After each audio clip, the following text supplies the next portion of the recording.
है बच्चों, कैसे है?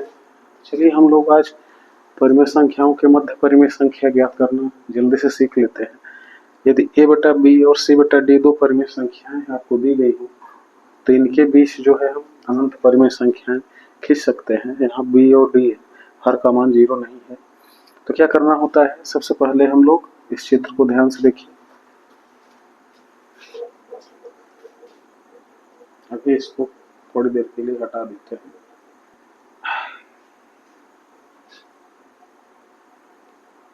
पहली परिमेय संख्या ये है, दूसरी परिमेय संख्या ये है। इन दोनों के मध्य तीसरी परिमेय एक और परिमेय संख्या ज्ञात करने के लिए इन दोनों को जोड़ करके आधा कर दें तो हमें ए बिंदु पता चल जाएगा। इसी तरह से क्या है, दो परिमेय संख्याओं के ठीक बीच में निश्चित परिमेय संख्या है, उन परिमेय संख्याओं की योगफल की आधी होती है और दोनों परिमेय संख्याओं से समान दूरी पर होती है। तो ये समदूरस्थ परिमेय संख्याएं भी होती है। अगर हम इन दोनों के बीच में और लें b, तो b बराबर क्या हो जाएगा, इसका ध्यान दीजिएगा, ये वाला और ये वाला, इन दोनों को जोड़ लीजिए और आधा कर लीजिए। इसको लिए हैं यहाँ और ये पूरा विद इन ब्रैकेट जो था इसको जोड़ के आधा कर लिए। तो इसके और इसके बीच में हम एक और परिमेय संख्या प्राप्त कर लेंगे।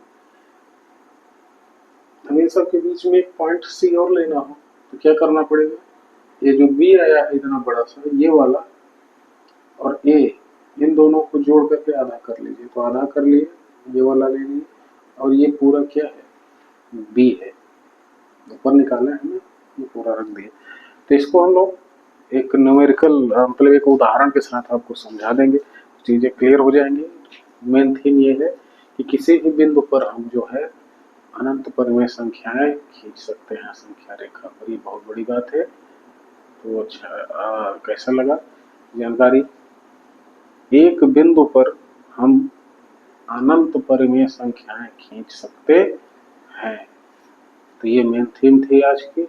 आज के लिए बस इतना ही, मिलते हैं फिर नए वीडियो में आपको एक नए कॉन्सेप्ट के साथ। अगले वीडियो में हम परिमेय संख्याओं से संबंधित जो महत्वपूर्ण एक्सरसाइज है उस पर चर्चा करेंगे। Bye bye, good night.